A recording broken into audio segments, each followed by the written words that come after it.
The city of Mumbai had no shortage of noise, screeching rickshaws, honking cars, hawkers yelling over each other, but somehow, amidst it all, Meera Sen had found silence. Each day, at precisely 1 p.m., she would step out of Globecom Industries, a towering tech behemoth where she worked in the data verification department, and head to the alley near the service dock. It was her ritual. She didn't go there for peace. She went for Shadow. A black street dog with intelligent eyes and patchy fur, Shadow had made the alley his own. When Meera first found him, he had a gash on his leg and ribs visible through his thin coat. Everyone avoided him. But Meera, quiet, invisible Meera, had bent down and said, "You're not invisible. I see you." Every day after that, she brought half her lunch, sometimes more, and sat on the pavement with him. Slowly, he healed. Slowly, he began to wag his tail when he saw her. They didn't speak the same language, but they understood each other. That afternoon, she was feeding him bits of chicken and rice from her lunchbox when she heard a voice behind her. "Miss Sen?" She turned. It was Mr. Prakash, head of her department. Beside him stood Hema, the HR officer, clipboard in hand. They didn't smile. "Please come inside. We need to have a conversation." Inside the glass conference room, Meera sat across from them, hands folded in her lap.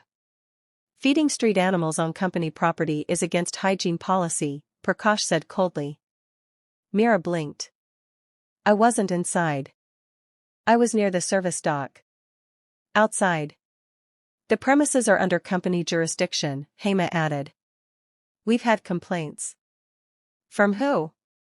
Meera asked. "No one even goes back there."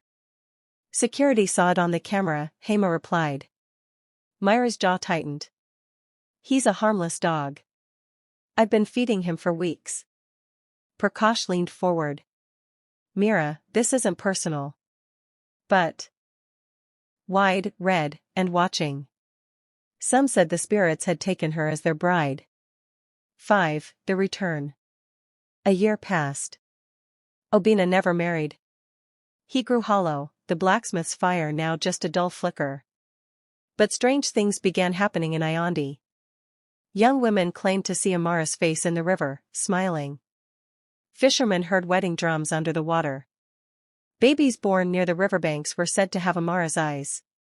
Then, one night, Ifyananya disappeared. Her body was found days later, floating face down in the Red River. Her skin bore strange marks, like wedding beads carved by claws. The village whispered, "Amara has returned." 6. The bride lives on. To this day, the women of Ayandi go to the river to speak to Amara. They say she listens to broken hearts and punishes those who betray love. Young girls leave beads by the river and whisper, "Bride of the Red River, protect us." And if you visit Ayandi at dusk, you might hear her laughter in the ripples or glimpse a woman in red, dancing just beneath the surface.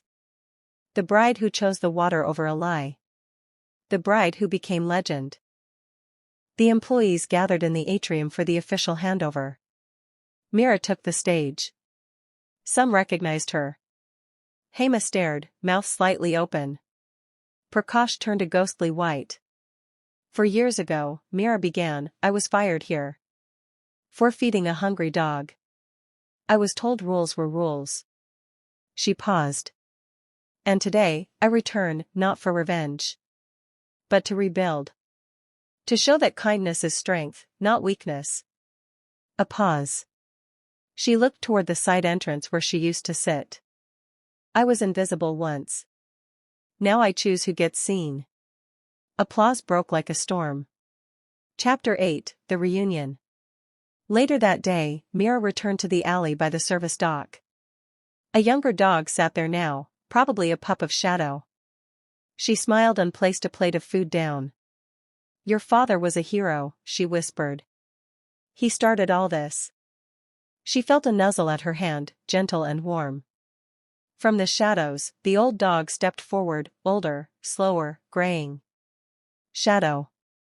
He had survived. They sat together in silence. Boss and dog. Equals. Epilogue, The Legacy. Under Myra's leadership, Globecom became a leader in sustainable practices, animal welfare, and corporate ethics. ShadowNet became global. Myra never once mentioned Prakash or Hema again. She didn't need to. Their silence, as they watched her rise, was her victory. And every day, behind the glass tower, a plate of food appeared by the alley. Because someone remembered. Because one act of kindness changed the world.